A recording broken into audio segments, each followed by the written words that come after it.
Hello, everyone. This is JPL, and today I'm joined with Jay here. And Kat. Yes, and we are podcast naming brackets. It's that time again for us to talk about the years, our top 5 films of the year. So this year we're doing 2022. So let's get started with number 5. Year. Interesting year. I did want to just quick before we go through talk a bit about movie experience in general this year. I actually had a really interesting year where we're actually recording this a bit earlier than we usually do, and part of that is that I've seen most of the movies I want to see this year. Yeah. Which hasn't been true in the past. Usually I delay this for too long. Right. Also in the past, I had not been watching as many films, so in the past couple, it'd been difficult to get a top 5. Here, what's interesting is I could easily get 5 films in. However, I'm not as confident about these films in terms of how I love them compared to previous years. I still think they're good entries, but I don't know. I'm not as passionate about these ones. So This year has been, good, interesting, but not as exciting as previous years. It does feel a bit like a return to normal after the last few years, though. This was the year I started going back to the movie theater quite often. And actually, I think I've been to the movie theater this year, like, significantly more than any other year ever. I've seen at this point 92 movies of 2022, and over half of them were in the theater. Oh, wow. And I get this promotion through my theater where I pay a certain amount a month and I can see multiple movies without paying extra. So, but even still, like, the last few years I was mainly watching stuff when it showed up on streaming, but this year there were things that were on streaming and in theaters at the same time, and I decided, hey, I'll just go to the theater. And even a movie which I'll talk about in my honorable mentions where I watched it on streaming and then I liked it so much that I was like, oh, I'll go and see it in the theater. So. Yeah. No, because this past year as well, I joined Letterboxd. I spent more time watching films, and so I've seen 150 this year. Maybe about 10 films I actually saw this year, made from this year. So, there you go. And Kat came to the theater quite a few times with me this year as well. Yep, Jay dragged me along. I actually saw more than 6 movies this year, which has been a struggle before where I had to come up with 6 movies that I've seen. But now I actually had to go through and figure out, oh wait, there's some that I won't talk about, which is weird, but it'll be fun. Yeah, I think this was more of a year where I was more engaged with television or streaming shows than I was with films. There's a lot that stuck out this year when it comes to TV, but not as much in film. But anyway, that's another podcast where we go over TV. Yeah, that's a whole another podcast. That will be me struggling to get 6 shows to talk about because I've seen almost nothing in terms of TV. Right. You're more of a film guy. I'm more TV. We could do top 3 instead. Yep. Top 3. Book of Boba Fett would be my number 5 show. Interesting. By default, not 5. Anyway, let's start with our number 5 film of this year with Jay. Yeah, so my number 5 is it's a really great, yeah. Well, as normal, I brought a bunch of movies that no one else here has seen. But this is a historical epic that is very much in the tradition of Gladiator and Braveheart, but sort of with a more diverse lens on the story. And it's Gina Prince Bythewood's The Woman King. Oh, no. And I went into this movie curious to see it because it takes a lot of historical liberties, but it's also a very complex movie, and complex in a way that a lot of the controversy around it doesn't make clear. like you can tell when people are talking about this online who's seen the movie and who hasn't based on how they talk about it. But yeah, I just it's this big spectacular action movie with all of these historical set pieces, but then it's also a very personal story about these women and their experiences and their relationships within this society. And yeah, it's just kind of one of those like classic, the kind of movie you want to go and see in the theater because it's big and exciting and romantic. And yeah, I really loved it. And it's I didn't say this before, it's the story of the Agojie, who are an all-female warrior group within the Dahomey African kingdom in the 1800s.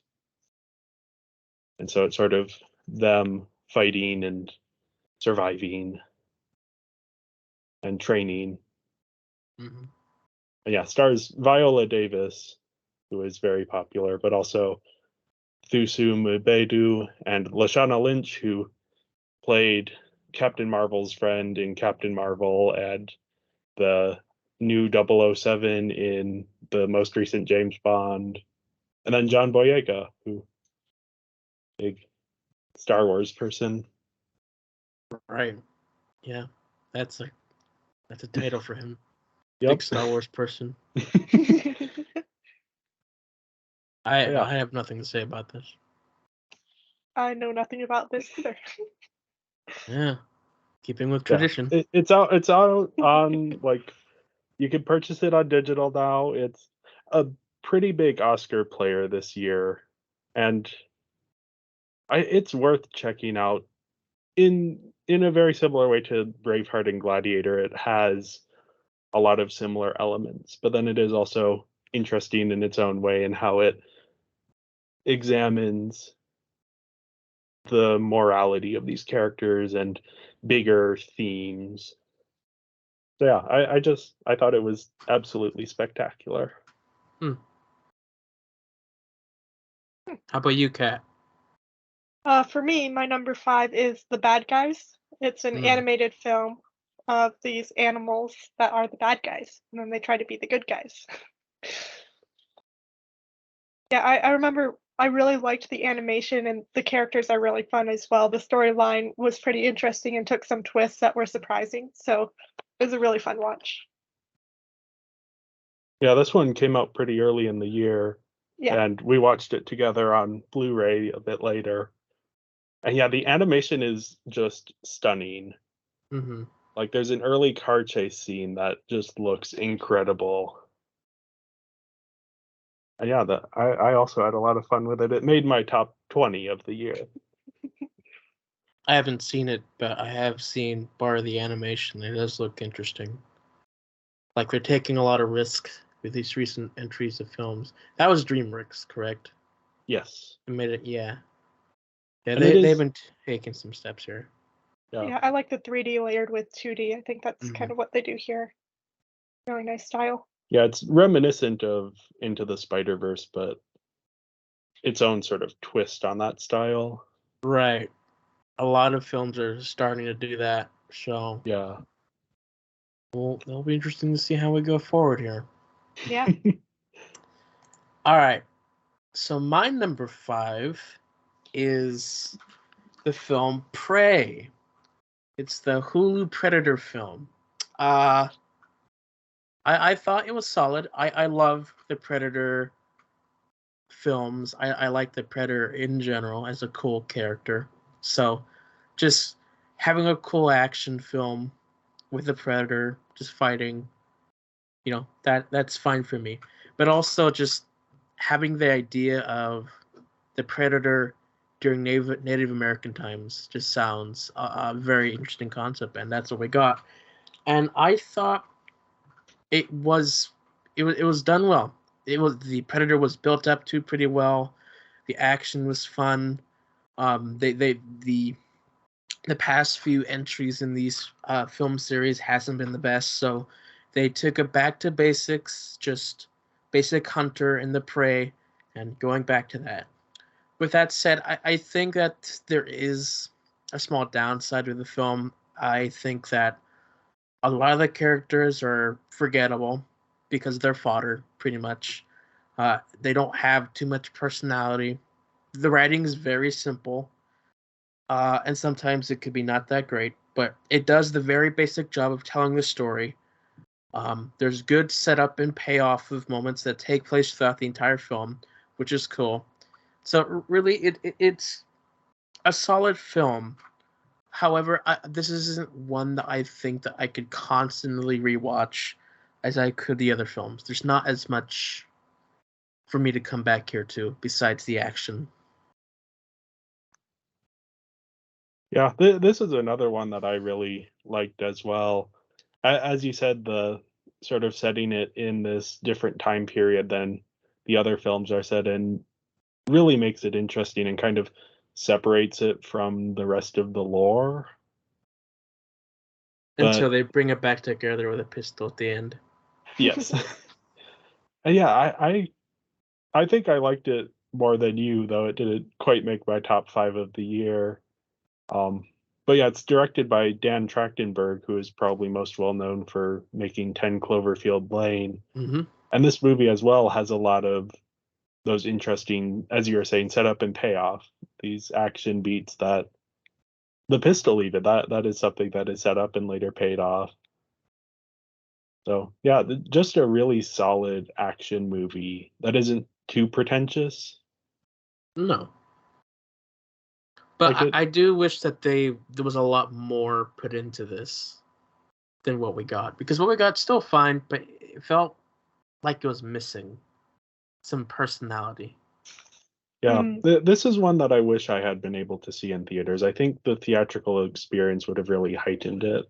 Yeah, this was just for streaming. Yep, it was dumped on Hulu by Disney. Mm-hmm. Just kind of.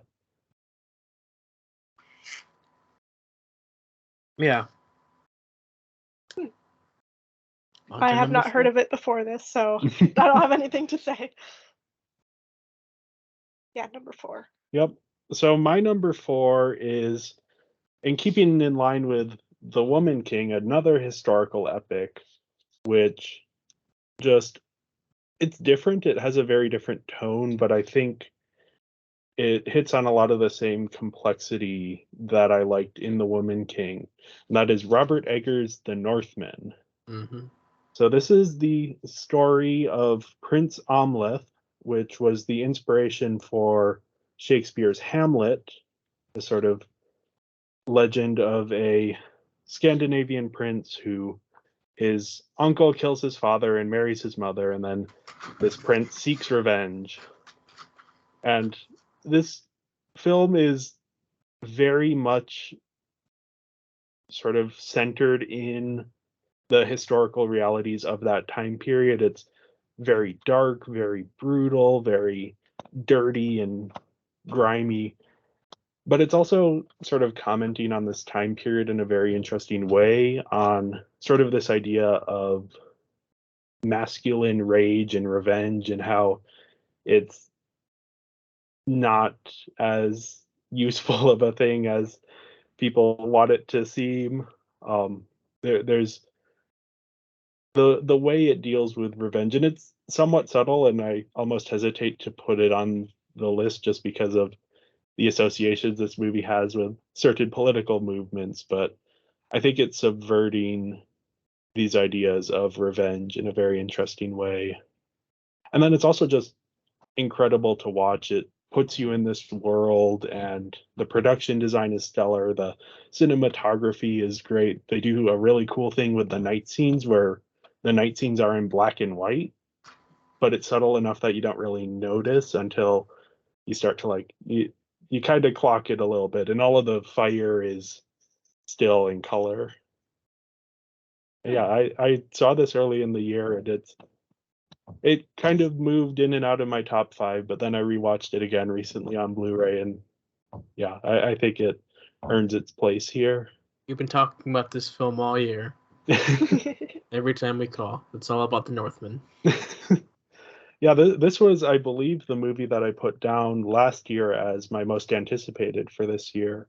I think so too. So yeah. I'm glad it actually made your list. Yeah, it's weird because it didn't necessarily live up to my expectations when I first saw it, but when I revisited it, I caught on to so many of the more subtle themes that I think people have missed in it, in sort of how it subverts this revenge tale.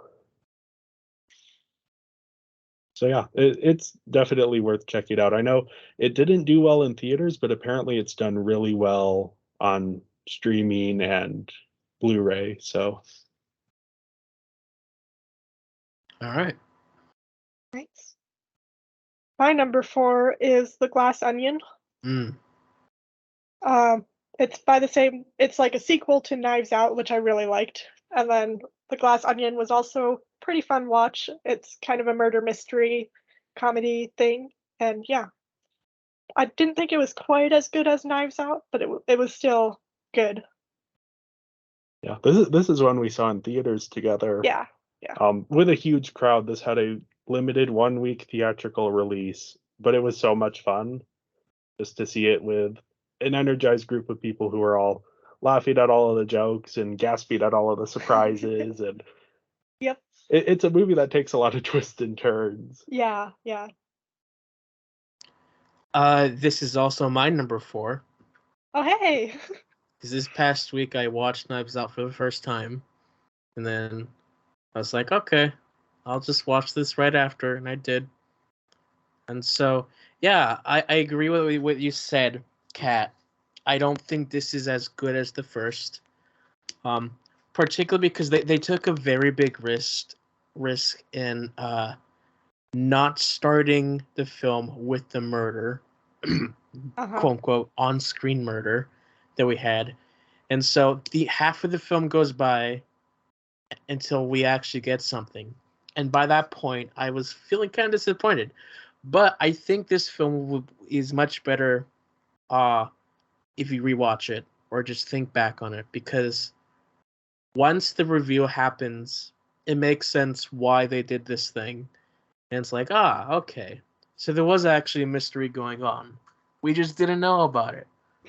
I don't think it's as well executed because in the end, it was really obvious, much more obvious in the first film, but it was still a fun entry. I know in Knives Out it was less about the mystery and more about just the comedy and trying to like it didn't feel as much like a murder mystery, which I liked. Glass Onion was a bit like that as well, except I didn't like the comedy as much in this one. So that's kind of why it's lower on the list for me. Yeah, I think I had a similar experience where the first time I saw it, the first half of the movie, I'm like, oh, this really isn't quite working for me. But then as soon as they have this big reveal, everything clicks into place. And then I rewatched it again later, and you catch all of the hints in the first half, where the first half is setting up to make the second half so good. Yeah, which is why it's really risky. Yeah. And probably not going to be as well received, but it's doing well. Yeah. And to have it on Netflix, I mean, I can imagine people getting tired of the first half and just turning it on or off before sticking through and seeing what actually is going on this whole time. Yeah. That's kind of why I wish I liked the comedy a bit more, because that would have helped me carry through the first half without being like, oh, I don't like the comedy and it's boring. Whereas if I liked the comedy, that would have helped carry me through. Luckily, we were in theaters, so I couldn't walk out of it. So I actually managed to see stuck around for the second half. All right, on to number 3. Yeah, so my number 3 is another horror reboot that was dumped onto Hulu. This is the 2022 Hellraiser, which is a reboot kind of the original classic based on the Clive Barker short story that he then adapted. But this one is directed by David Bruckner, who's kind of an up and coming horror director. He did The Night House a few years ago, which was a bit of a cult or sensation. But this one is sort of taking a lot of the elements of the first story and then sort of twisting it and highlighting the lore a bit more. It's interesting. I was in on this movie pretty much the whole time, but then the ending is just devastating in a perfect way where suddenly it brings out the themes of grief and morality that the whole series plays with in this interesting way. But then you also have a lot of just interesting stuff throughout. You have the Cenobites, who are the monsters of these movies. Here they just look spectacular. Jamie Clayton from Sense8 is playing the priest. The main one, Pinhead, is what the character is often called, sort of colloquially. And she just looks spectacular. Like the costume design, the makeup is incredible. And that there's just so much of like the weird lore stuff that I really like. So yeah, I just had a great time with this, and then to have the ending be more complex than I was expecting was a really nice surprise. Hmm.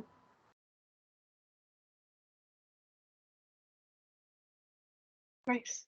So yeah, I don't know if either of you have any familiarity with the Hellraiser franchise. But I've never gone into the Hellraiser franchise, so I can't really say anything about it. Yeah, I kind of figured that since neither of you are particularly big horror fans. This is the movie, because Hellraiser has a bit of a reputation. I assume, John, you're kind of familiar with that reputation as sort of being a very shocking and violent series. I've heard things, yes. Okay. Because I went into the original Hellraiser with that sort of reputation in mind and was a little bit disappointed. Because, I mean, it was shocking and brutal, but I was looking forward to like the lore type stuff, the sort of hell world, and what does that look like and how does it work. And the first movie doesn't really have that much of that in it. It's more about these characters and what they do, and the other stuff is kind of on the periphery, whereas this movie sort of centers on that a bit more. And this is the movie that I wanted the first Hellraiser to be when I watched it, or that I expected the first Hellraiser to be. Yeah, I was very surprised. And again, another one I wish I got to see in theaters, because this was dumped on Hulu.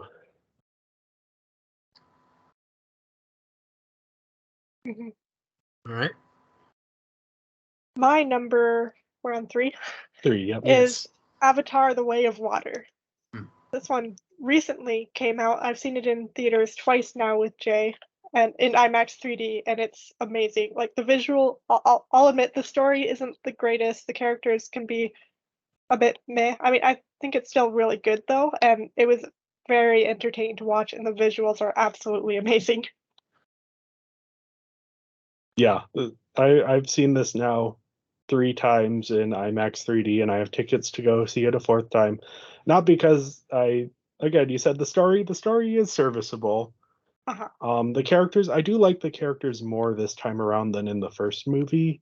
Yeah. But again, they're pretty archetypical.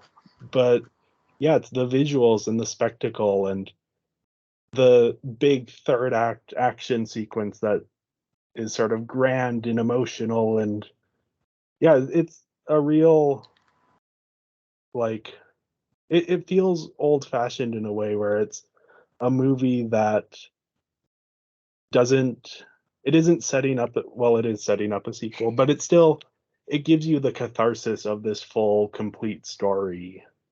You don't need to come back for the next movie to see what happens next. This movie has sort of a beginning, a middle, and an end, and ends in a very cathartic place, where if this was the last Avatar movie you watched, it would be pretty satisfied, but you still want to go back to the next one.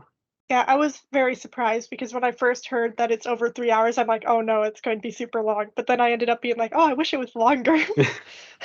because I just like being able to spend time in that world and looking at all the nice visuals, and the CGI is really impressive.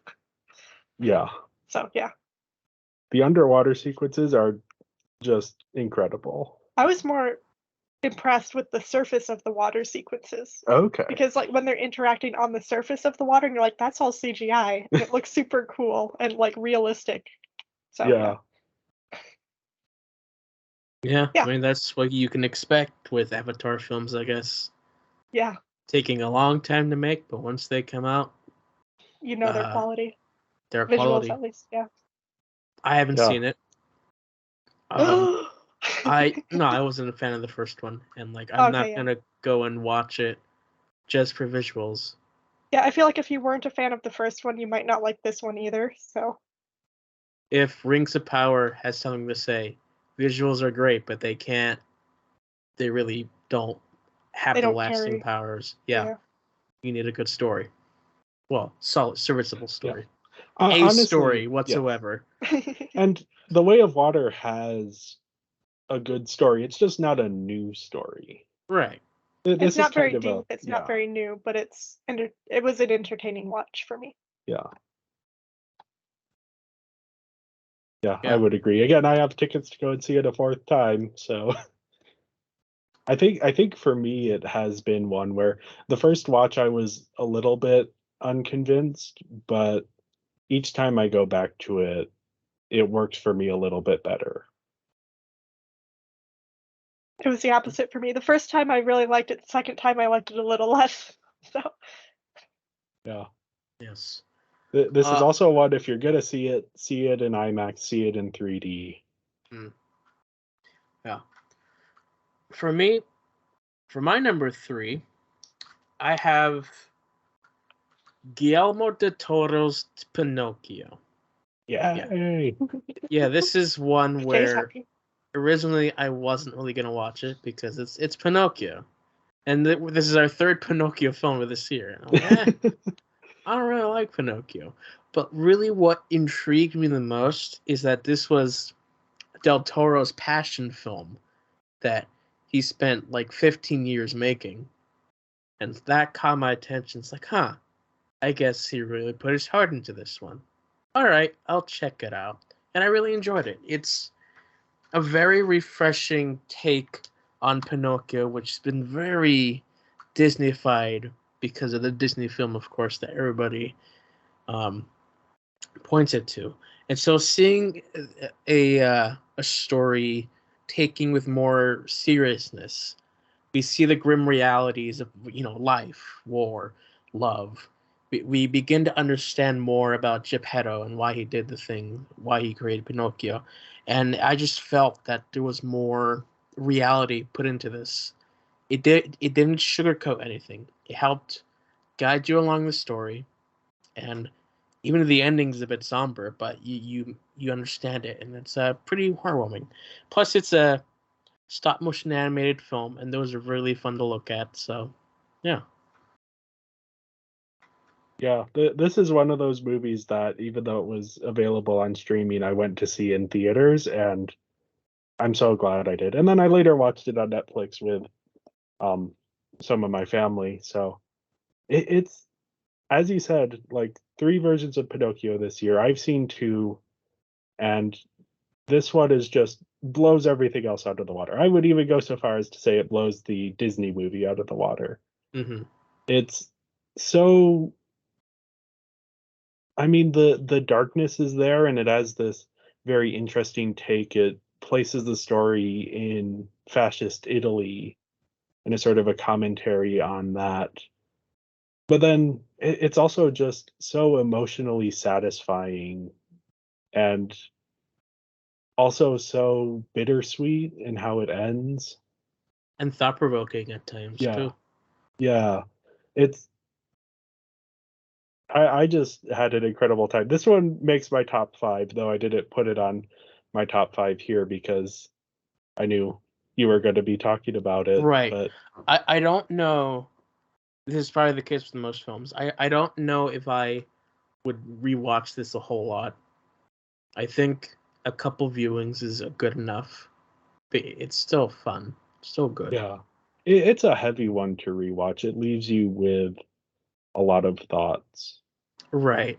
And I do find it interesting. It has a similar take on the story that the Zemeckis movie does, but the Zemeckis movie fails to land because it refuses to change anything about the story. And it's all very Disney-fied, sugar-coated. Like in that one, they go to the Pleasure Island, and instead of beer, they're drinking root beer. Whereas in this one, they don't have the Pleasure Island sequence at all, but it's darker and it's grim at times, but that grimness makes the moments of joy and happiness stand out so much more. Mm-hmm. And then, as you said, you get a sense for Geppetto. It's almost his story here, where he has to learn to love and accept Pinocchio, rather than the reverse of Pinocchio having to learn to be a good son. It's now Geppetto has to learn to be a good father. Mm-hmm.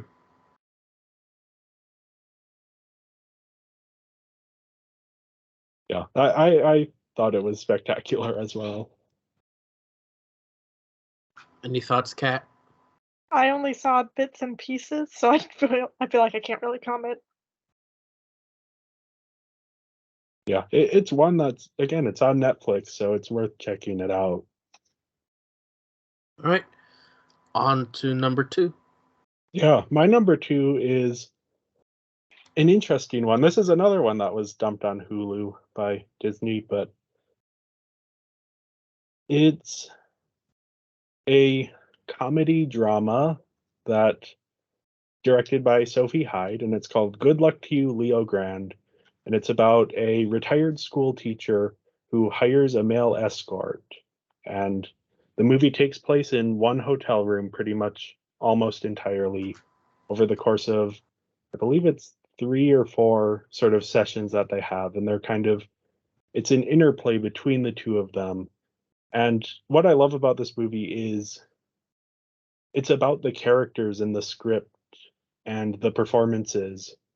We have Emma Thompson, who just iconic actress. She plays the school teacher, and then Daryl McCormick, who's an up and coming young actor, plays Leo Grand, and they have such good chemistry. And there's this back and forth, and the script is witty and smart and just incredible to see play out and hear these or have these actors doing this really great dialogue. And it ends up being surprisingly profound as well, as these two characters like find connection beyond sort of this transactional relationship. But then also it's not like a romance either, which I appreciated. It's a story about friendship and maybe relationships in general and how those work. So yeah, I went into this one not sure what to expect, but it just blew me away in every way. And yeah, it doesn't seem like a.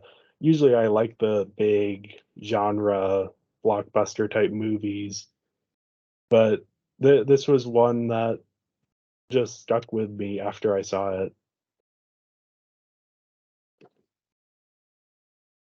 I have nothing to say. Never seen it. Neither have I. Yeah, I figured neither of you would have even heard of this. Mm-hmm. It's worth seeking out. It's on Hulu, and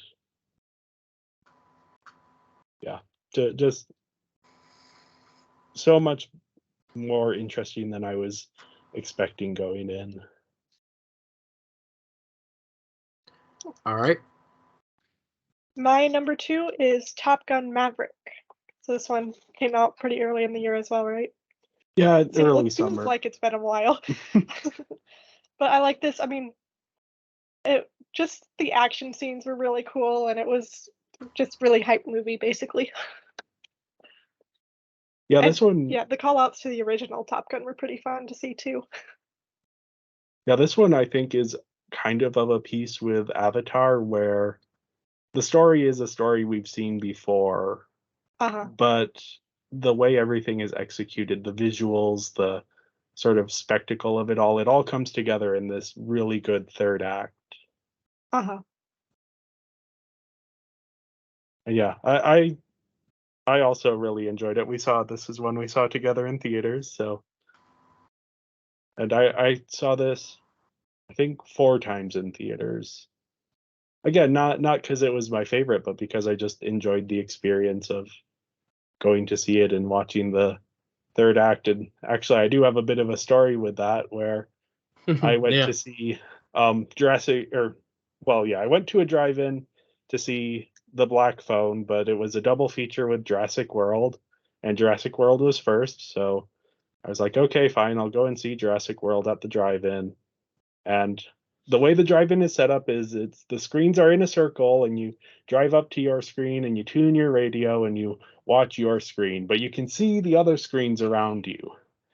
And the entire time I'm watching Jurassic World, I'm looking over a few screens down, they're showing Top Gun, and I'm trying to resist the urge to tune my radio and turn my head a little bit to watch Top Gun. And I held out for most of it, but then we get to the final act of Jurassic World Dominion. It's a bunch of people being chased by dinosaurs, and I was like, okay, I can't resist this anymore. So I tuned my radio and looked over and watched the final act of Top Gun Maverick. And then that finished up, and then I turned back and, oh, look, Jurassic World Dominion is still going, and people are still being chased by dinosaurs. I missed absolutely nothing. So, yeah, as you can tell, I really enjoyed this one. Yeah, I haven't seen it, partially because I've never watched the first Top Gun. So. Oh, Jay made me watch the first one so I could watch this one. Maybe one day I will, but we'll see. Yeah, this is one that it's just a fun movie to watch. Basically, it's not anything that I'd say you need to go out of your way to see. But if you're looking for a nice plane flying and like action movie, definitely check this one out. Yeah. All right, on to my number 2, which might be a little controversial. So my number 2 is Doctor Strange in the Multiverse of Madness. Part of why I put this up higher is because this is one that I feel that I can rewatch more than the others. And also, I enjoy this film, basically. It doesn't live up to the expectations of the title, Multiverse of Madness. With a title like that, you're thinking something bigger, and especially with No Way Home being as exciting as it was, you're expecting something more. And so it was really disappointing. However, thinking about it, if you took away all the hype about the film and just watched it, it's a pretty solid basic Doctor Strange adventure, which is good on its own. It honestly should have had a different title. If it had a different title, it wouldn't have to live up to its title, and it would be better received, I think. It's that makes sense. Yeah, I mean, it's still kind of basic for the exciting Marvel that we have now, but I think I can enjoy this one. I can get past the hype because at the end of the day, it is actually a solid basic story, unlike other entries of this current phase. It has its problems, but I can enjoy it. Also, it's directed by Sam Raimi, and his style is pretty fun to see. Yeah, I went into this one. Kat and I saw this in IMAX, and I went in with the perfect sort of mindset, which is that one of my favorite podcasts called Blank Check had been covering the films of Sam Raimi. So with that, I had just recently seen The Evil Dead 2 when I went to see Multiverse of Madness. Rather than rewatching Doctor Strange, I decided to watch Evil Dead 2. And yeah, this is a movie that is at its best when it is a Sam Raimi movie. And I just loved seeing all of his sort of unique camera and editing tricks and his sort of horror sensibilities applied to a Doctor Strange movie.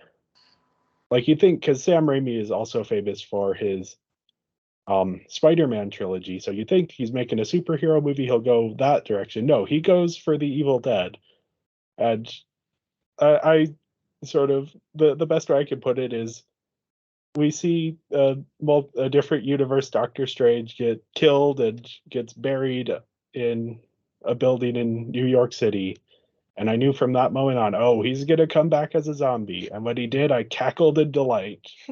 And just like zombie Doctor Strange sticking his hand out from underneath the rocks and going on, and he makes like a cloak out of souls, and it was just pure Sam Raimi fun. Yeah. In a way that a lot of times the MCU movies, you get to the third act and it's like, okay, we're just gonna have the same thing. But no, this is like it goes full. The multiverse part may not be a good descriptor, but the madness part is a good descriptor. It goes gets, metal. Yeah.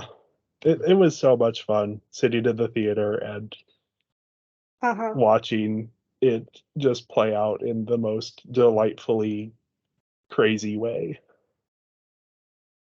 Yeah, I also had a lot of fun watching this movie. Yeah. I don't know, you already said everything. Yeah. Which, does this take us to number one?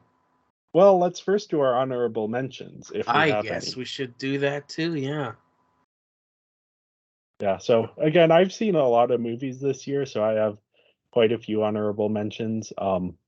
Some of them have already been brought up.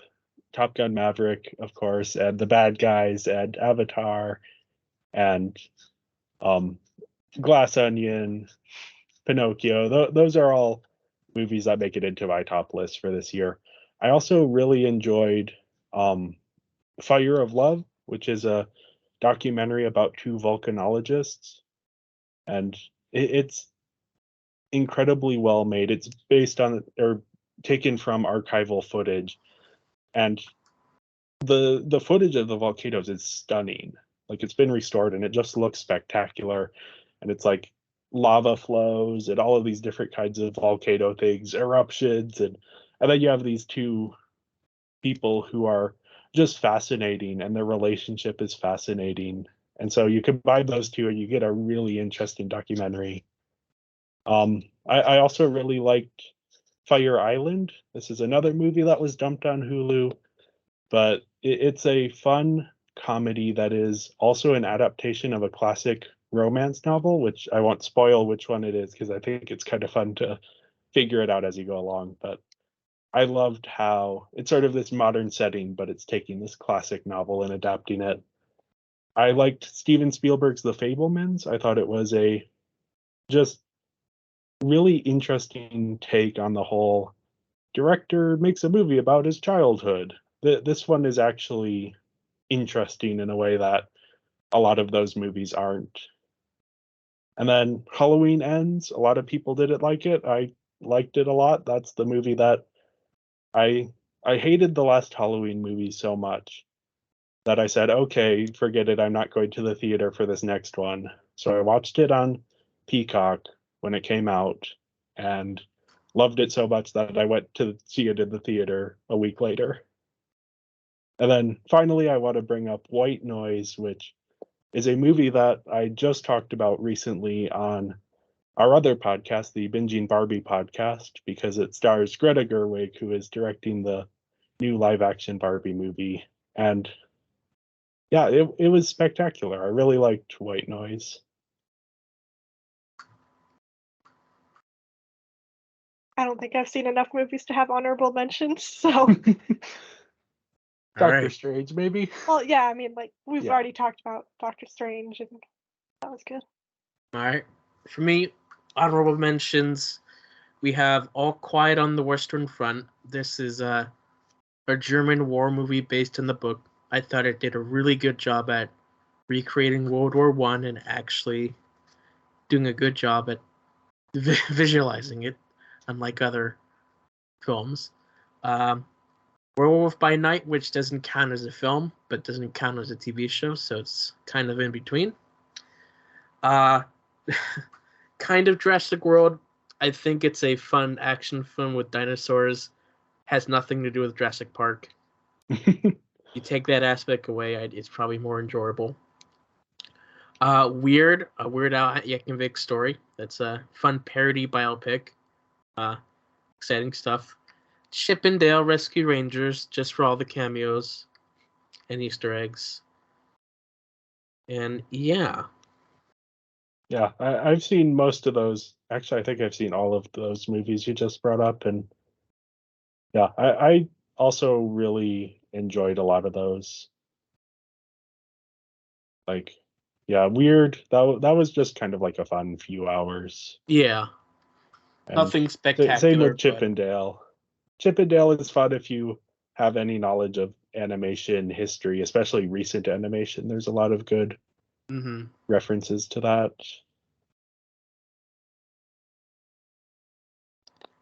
All right, on to our number ones then. Yeah, so my number one is probably a surprise to no one who knows my movie tastes. This is an adaptation of a novel. This is Luca Guadagnino's Bones and All, which Call Me by Your Name was my favorite film of 2017. Luca Guadagnino's Call Me by Your Name. And Suspiria, his Suspiria remake, was my favorite movie of 2018. And Bones and All just happens to be a mashup of those two movies. It's a cross-country cannibal coming-of-age romance that sort of mixes these coming-of-age elements with these romance elements and then adds on that the main characters are cannibals. And it's sort of a Bonnie and Clyde with just it's very brutal and very graphic at times, but then it's also very tender and sweet at times. And they're kind of going across the Midwest, and it captures this sort of Midwestern malaise that I really thought was spectacular. And it stars Taylor Russell, who was in the 2019 film Waves, and I thought she was spectacular there, and Timothée Chalamet, who sort of a rising star right now.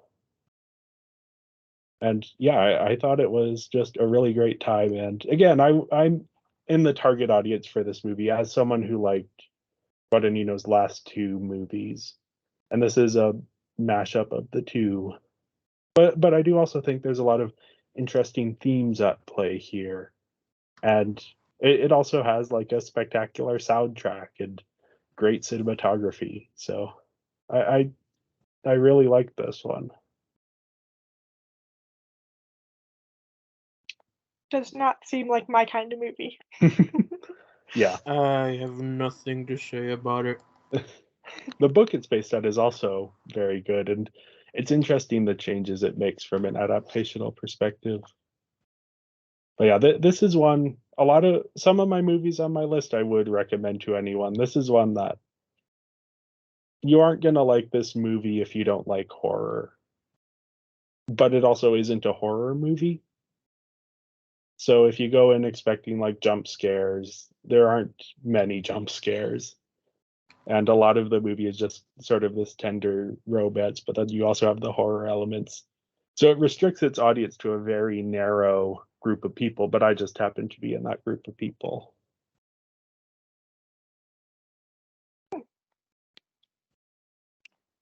Well, my number one is Everything Everywhere All at Once.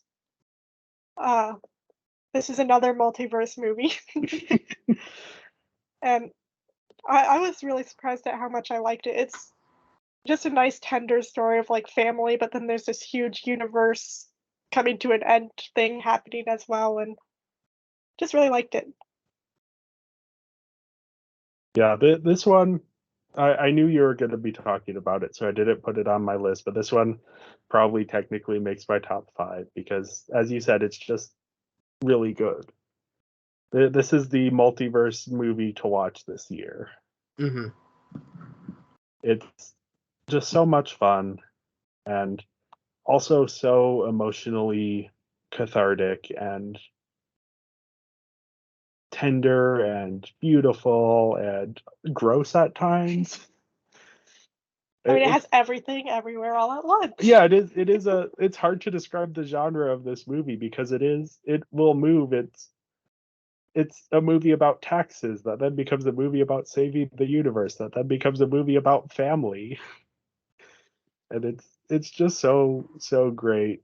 And yeah, this has been sort of the breakout movie of this year where it people just seem to love it, and it's captured a lot of people's imaginations in a really fun way. I haven't seen it. I heard good things about it. I'll see it one day when it becomes convenient to see it, but we'll see. Yeah, this might win the Oscar for Best Picture, which is a weird thing when you've seen the movie because it doesn't stand out immediately as sort of that kind of movie, but it is just so good. Mm-hmm. That it most exciting movie about taxes, best multiverse movie. Mm-hmm. Also, they don't really take themselves too seriously in it, which is always fun. Like there's just some really weird scenes in there. Yeah, there's the multiverses here are more imaginative than the ones in Doctor Strange, with a significantly smaller budget and a visual effects team of like 7 people. So also, if you're on Letterboxd, the when you click that you've watched it, there's a little fun Easter egg. Cool. So my number one. This is probably the best film of the year. It's probably gonna win big at the Oscars, and it's Morbius, because I love the part where he says it's Morbin time, and then he morbs. No, I've actually never seen it. So never seen it. So yeah, no. My number one. But it still makes your top one because Morbius is just that good. It's just that good. Yeah, no. So my number one is actually The Batman. Yep. Yes. It's just a really good Batman film. It's well shot. The cinematography is great. It's a gritty detective noir story, which is something that we've rarely seen in live action Batman. It's not a superhero movie, which is cool to see a different take. I like the psychological thriller aspect to it. It has a good mystery, a good modern take on a character. It looks good. However, I don't feel like I can rewatch this film a whole lot. It's long, it's slow. Once you know the ending, it's like not as exciting to watch again. But I really liked the execution of it. I liked the director. I liked how a lot of it was done, and I can't wait to see more from this if they do more.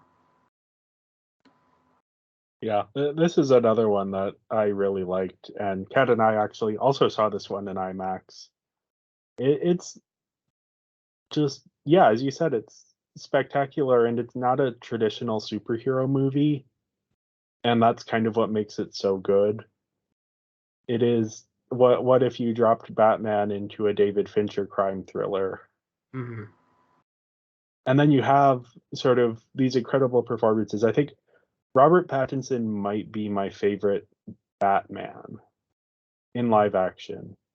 Okay. Because he captures this sort of like both this menace and yet also this sort of like goofiness.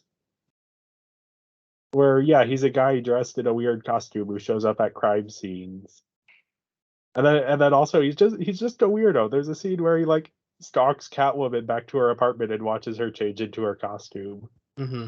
He's just kind of like this weird billionaire who doesn't really know what to do. He's not a good Bruce Wayne, but that is kind of intentionally what the movie is doing. Right. It's saying he's not yet. I mean, it's because he wasn't a good Bruce Wayne that the whole plot happened, basically, right? Yeah, because he wasn't watching because he didn't care about funds his as much. Yeah, because he was just like, oh yeah, other people can handle that better, yeah, and then they didn't handle it good. Yeah, hopefully the next film just builds upon what this one sets up and just takes it to another level. Yeah, I really like this one as well. I also liked how Batman didn't talk very much because I mean you don't often have characters that don't speak very that aren't very yeah. vocal and or whatever.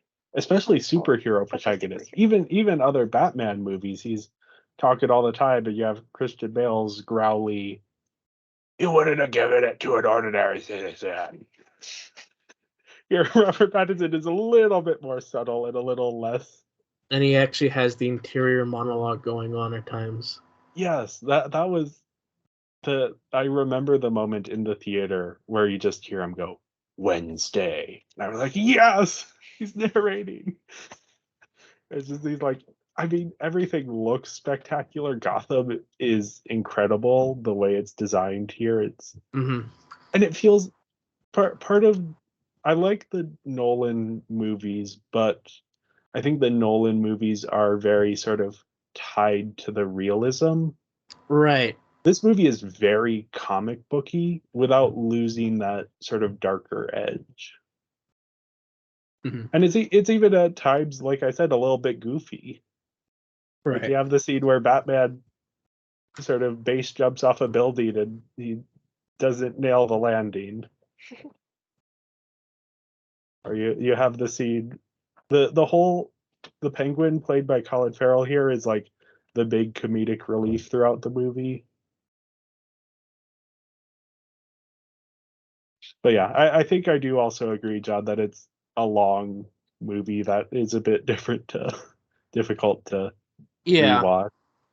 Yeah, Nolan is easier to digest. It's much more of a blockbuster thing that you can rewatch. Here, it's a good story to sit through. And I do think, honestly, like the middle section, having seen this a few times, the whole middle section is a little bit difficult to get through on a second watch. Yeah. Because there's a lot of back and forth and a lot of it kind of starts to get a bit long. But for me, as soon as you hit the third act, everything snaps back into place. And you end up having this movie doesn't have a ton of action, but when it does have action, that action is compelling. And then you also have it's doing really interesting things with the character of Batman and Bruce Wayne here. Mm-hmm. Sort of that dichotomy. But yeah, this was another one that probably would have made my top 5 if I didn't already know that you would be talking about it. Yeah. And I guess that's it for our top 5. Yeah. Let's move on to our least favorite film of the year.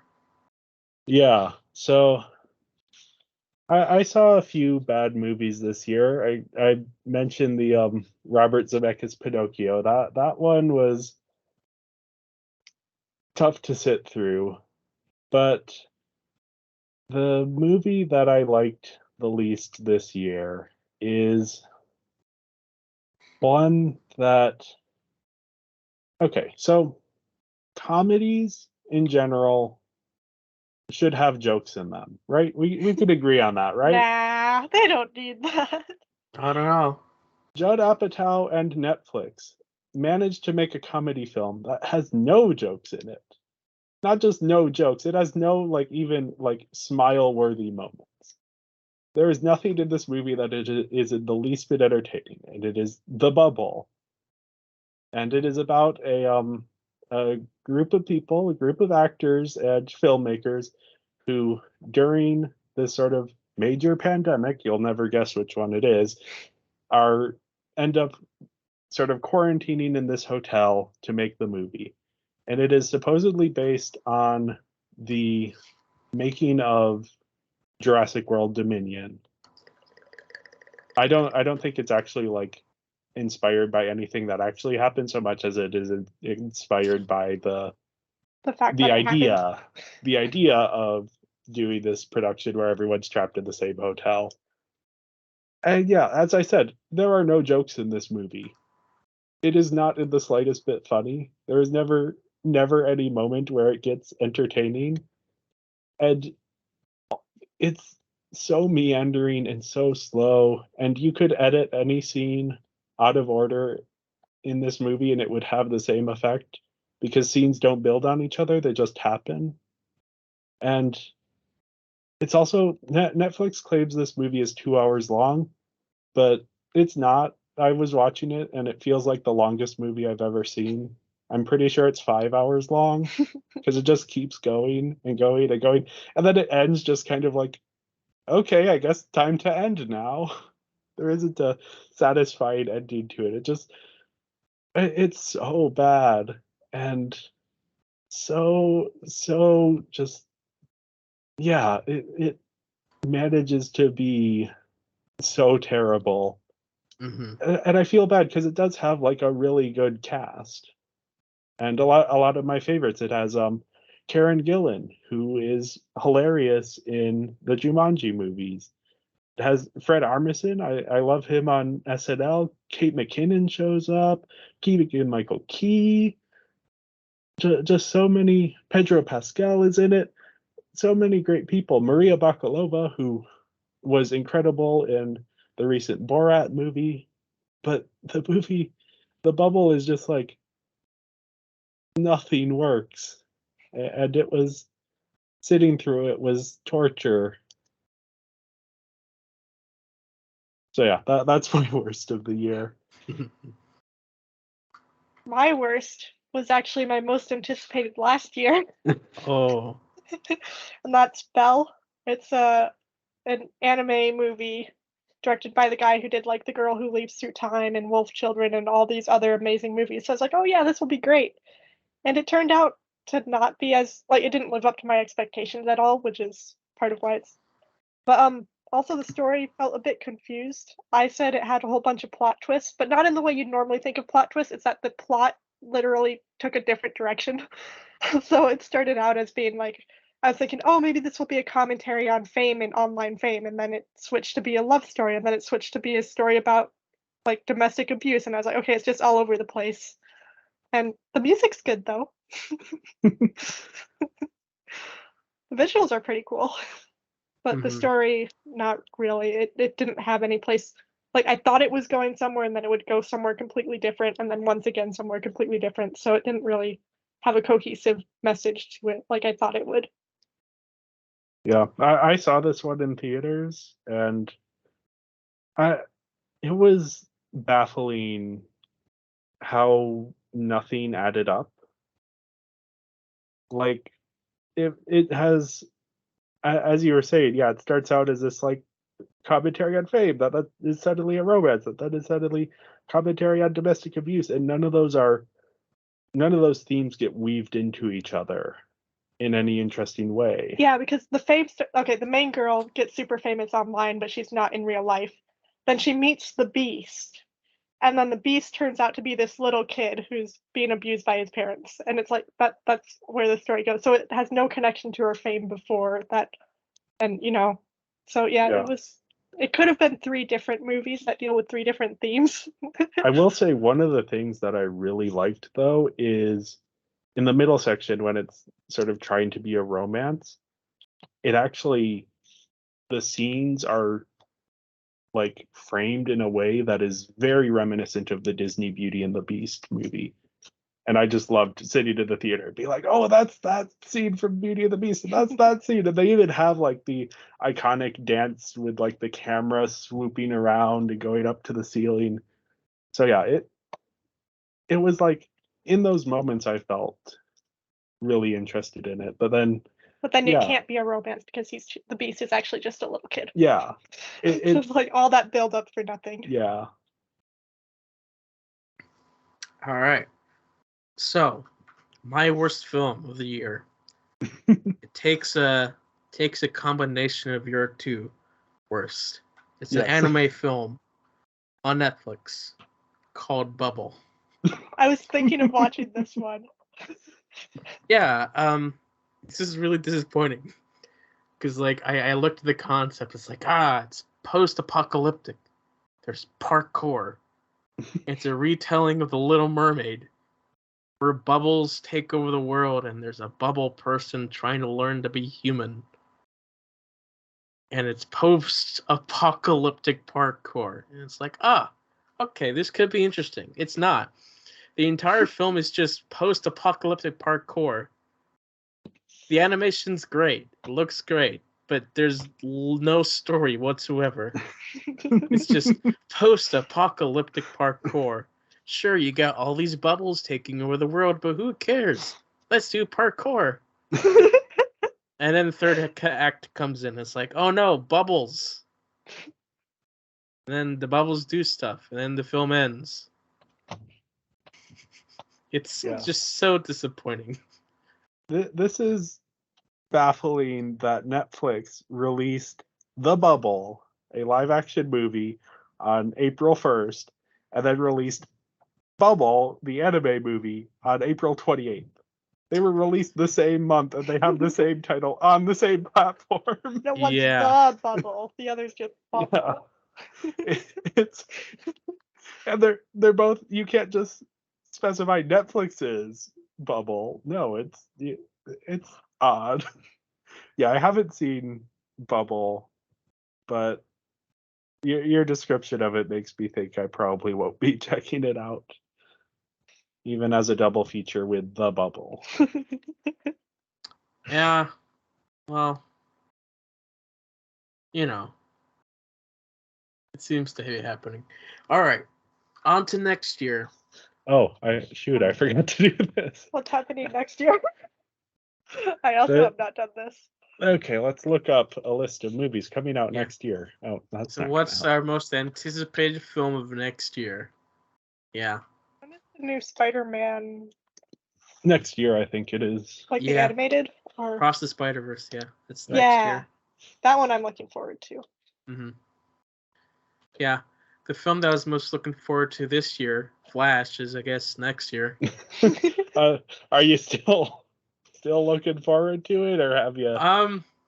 I just want it to come out so I can watch it and be like, cool. Let's move on. Yeah, I'm looking at a list. There's some interesting ones. Cocaine Bear had a good trailer, but I don't know how good the movie itself is going to be. Oh, the new Mario's coming out next year? Yeah. Got Barbie. We're excited just for our podcast, That might be... I might have to go with that one, though. I am also seeing Brandon Cronenberg, son of David Cronenberg, who made Possessor, which was one of my favorites of 2020, is coming out with the film Infinity Pool. So that's high on my list. Also, we have a new Hunger Games prequel. I really like the book for that. So, yep. Okay. So yeah, I think my official choice has to be Barbie. I'm excited enough about it. You're obligated enough to do it. Well, I'm so excited about it that I'm sort of forcing John to do a podcast with me about it. So. Wait, do you want this year-long podcast to look forward to this movie? Yeah, yes.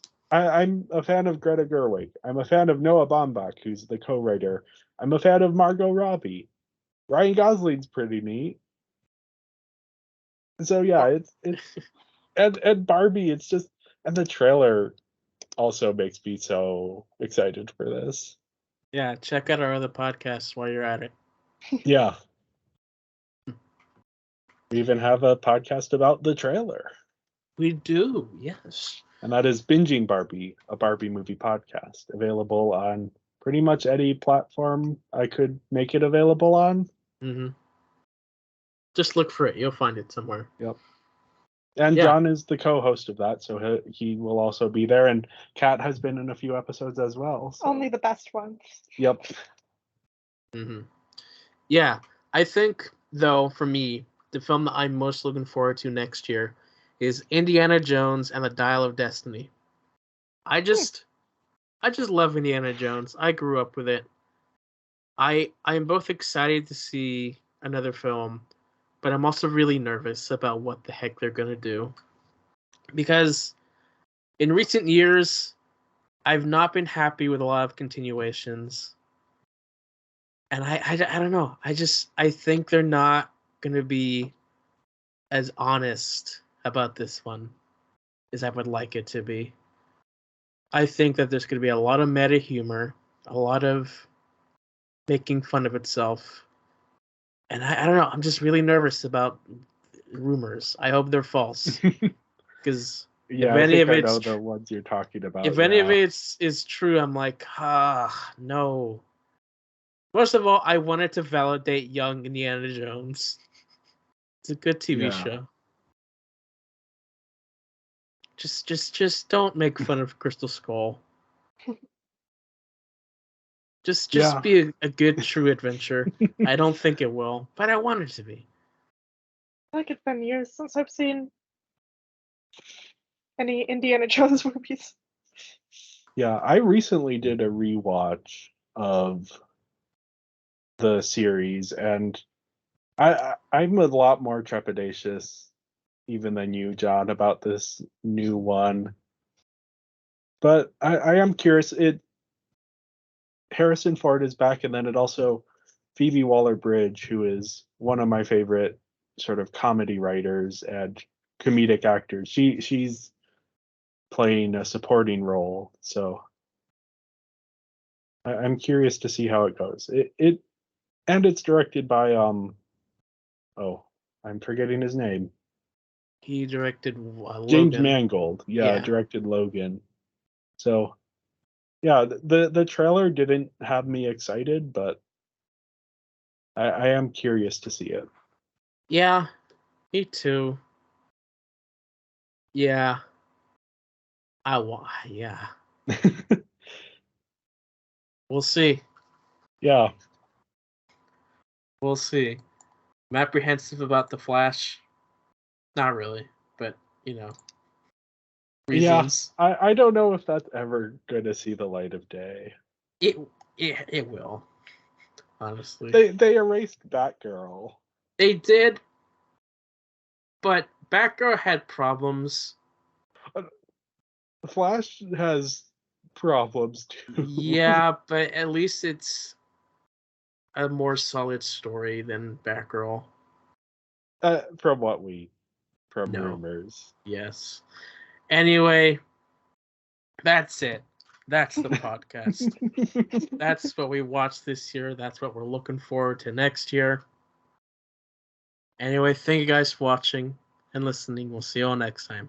Bye. Bye.